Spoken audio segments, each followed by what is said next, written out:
आपकी कृपा जरूर मिलेगी। ऐसा भाव लेकर के हम सभी बैठे हुए हैं। तो स्वर्गीय श्री ब्रह्मानंद जी छठवार दिन के दिवंगत मुक्ति हेतु यहाँ पर संकल्प लिया जा रहा है। स्वर्गीय श्री लीलानंद जी खटवाल, स्वर्गीय श्री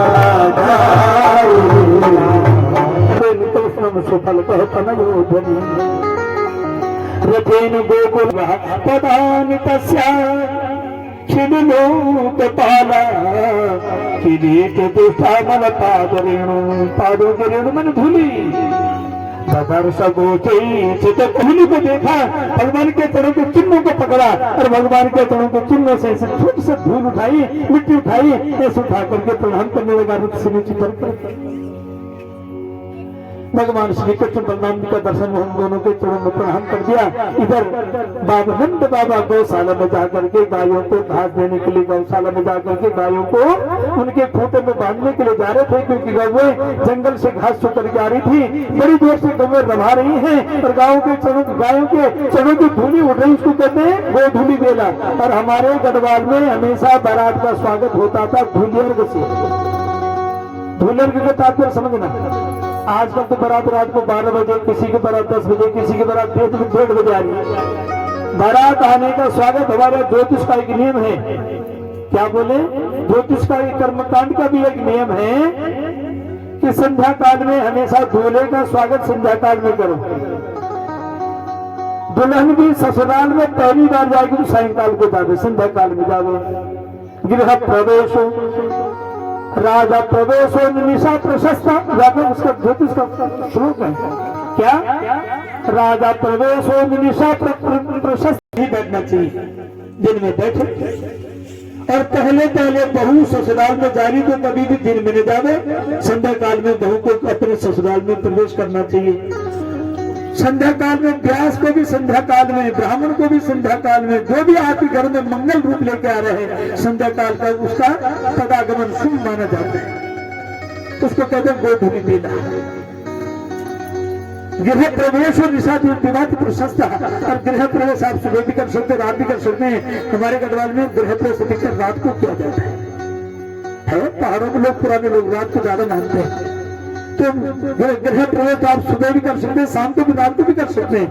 लेकिन वधु प्रवेश दिन में, राज प्रवेश दिन में। वधु प्रवेश संध्या काल में, राज प्रवेश दिन में, और व्यास प्रवेश अन्य मंगल प्रवेश है, अल्प भक्त प्रवेश भी संध्या काल में। इसलिए हमारे यहाँ भगवान श्री सत्यनारायण की कथा संध्या काल में सर्वोत्तम मानी गई है कि संध्या काल में भगवान की श्री सत्यनारायण जी की कथा करो। क्यों? भगवान निशामुखे लिखा हुआ, पर निशामुख माने संध्या काल। तो गोधूली बेला है। ऐसी गोधूली बेला में आज गोकुल में रथ पहुंचा था। इधर गौ जंगल से घास चुग करके आ रही है और नंद बाबा एक एक करके गायों को पकड़ करके गौशाला में बांधते हुए जा रहे हैं। तो भगवान श्री कृष्ण बलराम जी के चरणों में पूज्य ने प्रणाम किया। नंद बाबा ने देखा आज हमारे आंगन में कोई आया हुआ है। तथा चरणों पांते दंडवत राम कर चरणों में जब दंडवत प्रणाम किया अक्रूर जी ने भगवान श्री कृष्ण और बलराम जी के चरणों में प्रणाम भी किया था कि नंद बाबा ने आकर के सबसे पहले नंद बाबा के पांव को धोया। पांव को धो करके गौशाला का दर्शन करा के देखो मेरे पास कितनी गौवे हैं। 9 लाख गौवे मेरे गौशाला में विराजमान है। एक बात। दूसरी बात क्या है? कभी भी आप किसी भी मंगल कार्य को करने के लिए जा रहे हो तो आपके लिए मंगल यात्रा कैसी बनेगी? यदि रास्ते में कोई गौ मैया का दर्शन हो गया, समझो आपकी यात्रा मंगल में होगी। यदि सुहागवती महिला के माथे में जल का पात्र माने जल का कलश मिल जाए, समझो आपकी मंगल यात्रा पूर्ण हो जाएगी। यदि ब्राह्मण का दर्शन हो जाए, लेकिन ब्राह्मण कैसे होना चाहिए? जिसके माथे पर तिलक लगा हो। बिना तिलक वाले ब्राह्मण की पूजा भी सफल नहीं होती। ब्राह्मण के माथे पर टीका जरूर चाहिए। सुभावती महिला के माथे पर सिंदूर जरूर चाहिए। एक नियम और है, सिंदूर कभी भी गीला मत लगा करो। आजकल सभी माँ गीला सिंदूर लगा रही है। ब्राह्मण के लिए नियम है कि हमेशा गीला तिलक लगावे, और माताओं के लिए नियम है, हमेशा महिला के लिए नियम है, नारी के ऐसा नियम कर्मकांड देता है। तो इसलिए हम लोग भागवत में पहले दिन मंगल यात्रा करते हैं, कलश यात्रा करते हैं। तो गौ मैया का दर्शन करा दे, तुम्हारा जीवन मंगलमय हो जाए, पहली बात। दूसरी बात क्या है, यदि मेरे घर में तुम्हारे लिए कोई खाने पीने के लिए भी नहीं होगा ना, कम से कम गौशाला में तुम्हें गौवे हैं, उन गौवों का दूध भी मेरे घर में इतना भरा हुआ है कि तुम खाते खाते थक जाओगे, लेकिन तुम्हारा मन तृप्त नहीं हो पाएगा। इतना मेरे घर में घी माखन रखा हुआ है। वो मैया का दर्शन हुआ अक्रूर जी को, अक्रूर जी को लाए वापस आंगन में पलंग बिछाई, अक्रूर जी को पलंग में बैठा दिया। सैल में जलवा तेरा ही तेरा, हर सैल में जलवा तेरा ही तेरा, इधर देखता हूँ उधर तू ही तू है, इधर देखता हूँ उधर तू ही तू है। ना मैं सुनता हूँ हर वक्त तेरी कहानी, मैं सुनता हूँ हर वक्त तेरी कहानी, जिगर तेरा ही हो रहा है, वकू है वकू है। चमन में चहक करके गाती है तुमरी, चमन में चहक करके गाती है तुमरी, क्या तू ही तू है, तू ही तू है, तू ही तू ही पर तू ही तू है, इधर देखता हूँ उधर तू है ना।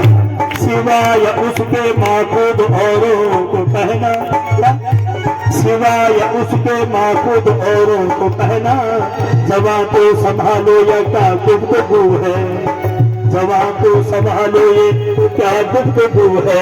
हर एक गुल में बुलबुल कहता है खालिद, हर एक गुल में बुलबुल कहता है खालिद, मेरी जिंदगी का सहारा ही तू है, मेरी जिंदगी का सहारा ही तू है, मेरी जिंदगी का सहारा ही तू है, मेरी जिंदगी का सहारा ही तू है। इधर देखता हूँ उधर तू ही तू है। कृष्णमय जगत बन गया, सर्वम कृष्णमयम जगत, सारा संसार मुझे कृष्ण के रूप में दिख रहा है। कौन करे? अक्रूर जी। और अक्रूर जी ने भगवान के चरणों में प्रणाम किया और रोते रोते का भगवान नमस्ते है रघुवर आया राम नाम करायत है, नमस्ते वासुदेव, हे वासुदेव हे राम, जिन्होंने रावण का अंत किया, आज वो कंस का नाश करने के लिए संसार में आए हुए हैं। इसलिए हे भगवान आपके चरणों में प्रणाम कर रहा हूँ। और पुनः भगवान को रथ में बिठाया, रथ को लेकर के यमुना नदी से चल पड़ा मथुरा नगरी की तरफ। मथुरा नगरी के दरवाजे पे पहुंचा ही था, मेरे कन्हैया ने कहा मुझे रथ से नीचे उतार दो। मथुराम प्राविशद गोपे विदुषु परिमारितः, हता परा में पहुंचते मेरे भगवान रथ से नीचे उतर गए। जब भगवान श्री राम बन करके मेरे परमात्मा त्रेता में संसार में आए थे, तो राजा जनक के दरबार में जाने से पहले उन्होंने राजा जनक के बगीचे का दर्शन किया। तो जनकपुर की नारियों ने भगवान श्री राम की सुंदरता को देख करके मन में भावुकपन कर दिया, यदि हमारा पति बन जाता तो जीवन का सुख मिल जाता। तो भगवान श्री राम ने कहा व्यापरांते करिष्यामि भवती नाम मनोरथम, व्यापार के अंत में तुम्हारे मन की कामना जरूर पूर्ण होगी। वही मिथिला नगरी की नारियां, जनकपुर की नारियां आज सारी मथुरा नगरी में आकर के खिड़कियों में खड़ी होगी। मेरे लाला जा रहे हैं मथुरा नगरी की तरफ प्रवेश कर रहे हैं। बड़ी बड़ी अट्टालिकाएं बनी हुई हैं, बड़े बड़े सुंदर महल बने हुए हैं, नाना प्रकार के स्वरूप बने हुए हैं। उन अट्टालिकाओं में नाना प्रकार के ध्वजाएं लगी हुई हैं, नाना प्रकार के बंधन द्वार बने हुए हैं। जब नारियों ने मेरे भगवान को उस मथुरा नगरी में जाते हुए देखा, मन के हृदय से भगवान को मन ही मन प्रेम करने लगी। भगवान ने सबकी तरफ एक दृष्टि दौड़ाई, भगवान वहां से आगे जाने लगे तो सबसे पहले भगवान को रजत मिल गया, भगवान ने उसका उद्धार किया। उसके बाद भगवान को दर्जी मिला, भगवान ने उसका उद्धार किया। उसके बाद भगवान को माली मिला, भगवान ने उसका उद्धार कर दिया। उसके बाद भगवान के सामने खड़ी हो गई सैरंध्री माने पूजा। 3 जगह से टेढ़ी थी शरीर से, हाथ में चंदन की गधूर पकड़ी हुई थी। कहा जा रही है? मैं कंस के दरबार में जा रही हूँ। हमारी भाषा में कहते हैं सैरेंड्री और आपकी भाषा में कहते हैं ब्यूटी पार्लर। आजकल की भाषा क्या है? ब्यूटी पार्लर, और संस्कृत में उसको कहते हैं सैरेंड्री। हाँ, सैरेंड्री चंदन की कटोरी हाथ में लेके खड़ी थी। कहा जा रही हो? राजा कंस को चंदन का टीका लगाने के लिए इधर आ। भगवान ने सैरेंद्र को बुलाया, उसके पांव पर पांव रखा और उसके ठोडी को ऐसे अपने हाथ से हनु किया। हनुमान ऊपर को उठाया, उठाते ही उसका जो टेढ़ा पंथा सीधा हो गया। हाँ, तो भक्त ने भगवान की और सैरेंद्र भगवान के चरणों में गिर गई। हम सुंदर कंस संगता त्रिवक्र नामायनुलेप वर्मणि। पुराणों में सबसे बड़ा पुराण स्कंद पुराण, जिसमें 81,000 श्लोक। स्कंद पुराण 11 दिन का पाठ होता है स्कंद पुराण का। बड़ी सुंदर कथा ये है कि जब लक्ष्मण जी ने शूर्पणखा की नाक काट दी, क्या काट दी? नाक काट दी। शूर्पणखा उसके बाद खरदूषण के पास गए, उनको मरवाया। फिर रावण के पास गए, रावण का वंशनाश नष्ट कर दिया। अंत में शूर्पणखा रोते रोते चलेगी शुक्राचार्य जी के पास। शुक्राचार्य जी बैठे बैठे कहा, आज इसको तुम मक्का मदीना कहते हो। क्या बोलते हैं आजकल? मक्का मदीना अरब प्रांत में कहते हैं। वहां पर शिवलिंग अभी भी शिवलिंग है मदीना, मक्का मदीना, मक्का में नीचे शिवलिंग है, उसके ऊपर मदार जैसी बनी हुई है। तो भगवान शिव के परम उपासक थे शुक्राचार्य। शुक्राचार्य के चरणों में चलेगी। शूर्पणखा रोते रोते क्योंकि नाकान कटी भी थी, रोने लगी, मेरे जीवन की रक्षा करो, मेरे जीवन की रक्षा करो। शुक्राचार्य जी ने उस शूर्पणखा को अपने चरणों में बिठा दिया।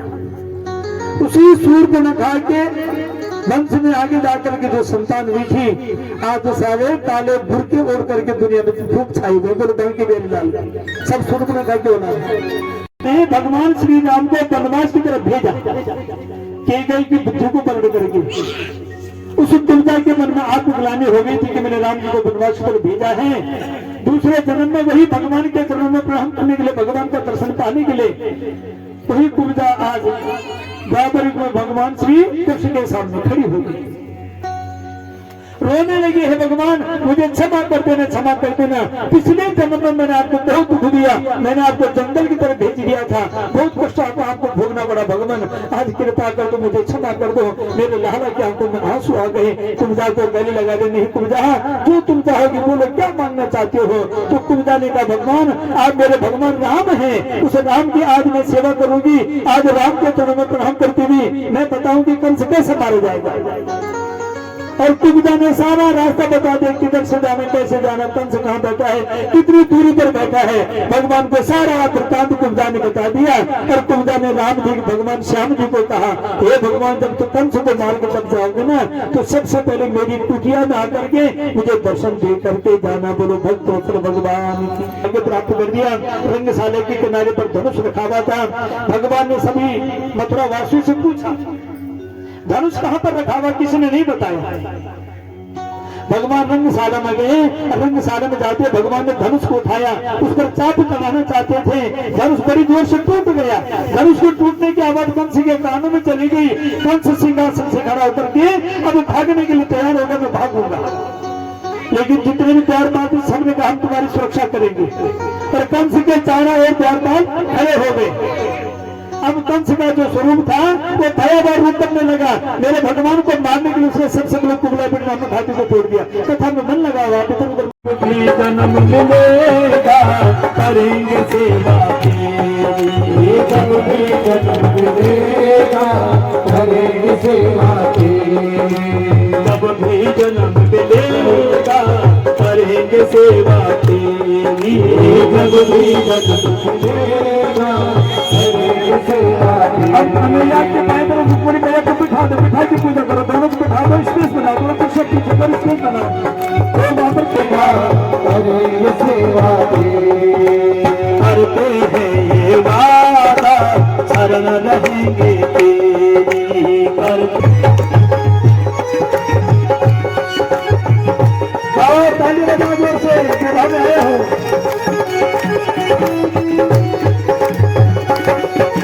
दुनिया बनाने वाले ये सब तेरी माया, दुनिया बनाने वाले ये सब तेरी माया।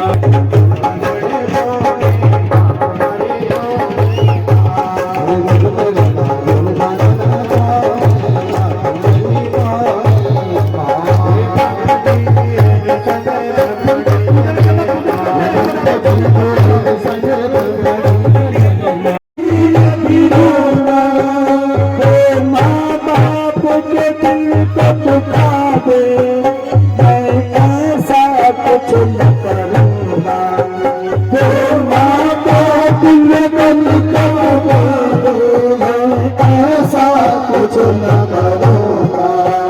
माँ बाप के रूप में मैंने, माँ बाप के रूप में मैंने, माँ बाप के रूप में मैंने, माँ बाप के रूप में मैंने भगवान को जैसे पाया, तो माता पिता तुम बंधन, मैंने किस्मत से तुम्हें पाया।